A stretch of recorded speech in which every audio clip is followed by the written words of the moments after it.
2008 ഒരു രോഗിയുമായി തുടങ്ങിയ ഒരു ചികിത്സാ പദ്ധതി 1.5 പതിറ്റാണ്ടിലെത്തുമ്പോൾ ലോകത്തിന് തന്നെ മാതൃകയായ ചികിത്സാ കേന്ദ്രമായി മാറുന്നു. കേരള ആരോഗ്യ മാതൃകയുടെ മറ്റൊരു അനുഭവ കഥ. സംസ്ഥാന ഹോമിയോപ്പതി വകുപ്പിന്റെ കീഴിലുള്ള മലപ്പുറം വണ്ടൂരിലെ government homeopathic pain and palliative care സെന്ററാണ് ഈ മികവുറ്റ മാതൃകാ കേന്ദ്രം.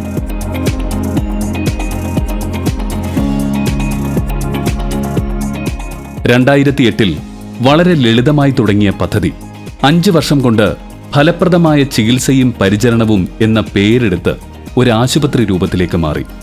അങ്ങനെ 2013 സെപ്റ്റംബർ 1 10 കിടക്കകളോട് കൂടിയ സർക്കാർ മേഖലയിലെ ആദ്യ ഹോമിയോപ്പതി പെയിൻ ആൻഡ് പാലിയേറ്റീവ് പരിചരണ കേന്ദ്രം യാഥാർത്ഥ്യമായി.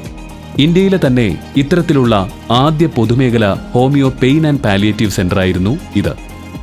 2017 ഓഗസ്റ്റ് 26 2 കോടി രൂപ ചിലവിൽ ഇന്ന് കാണുന്ന സ്ഥിരം കെട്ടിടം മികച്ച സംവിധാനങ്ങളോടുകൂടി ചികിത്സയ്ക്കായി തുറന്നു. MLA തനത് ഫണ്ട് ഉപയോഗിച്ചുള്ള വാർഡും തുടർന്ന് യാഥാർത്ഥ്യമായി. മലപ്പുറം ജില്ലാ പഞ്ചായത്ത് സെന്ററിന്റെ ഭരണ നേതൃത്വം ഏറ്റെടുത്തതോടെ ക്യാൻസർ, ട്യൂമർ മാർക്കർ ഉൾപ്പെടെ പരിശോധിക്കാനാവുന്ന അത്യാധുനിക ലബോറട്ടറി പ്രവർത്തന സജ്ജമായി.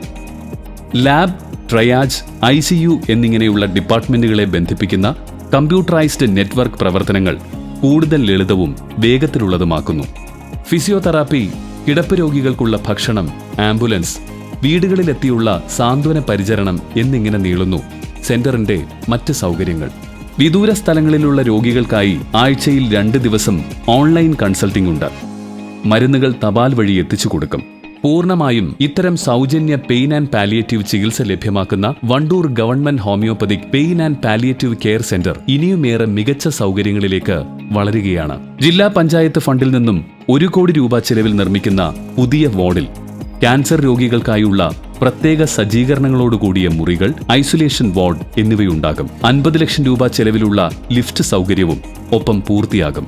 നാഷണൽ ആയുഷ് മിഷന്റെ 1 കോടി രൂപ പദ്ധതി ചിലവിലുള്ള വാർഡിൽ എക്സ്റേ, അൾട്രാസൗണ്ട് സ്കാനിംഗ് ഉൾപ്പെടെയുള്ള സൗകര്യങ്ങൾ ഉണ്ടാകും.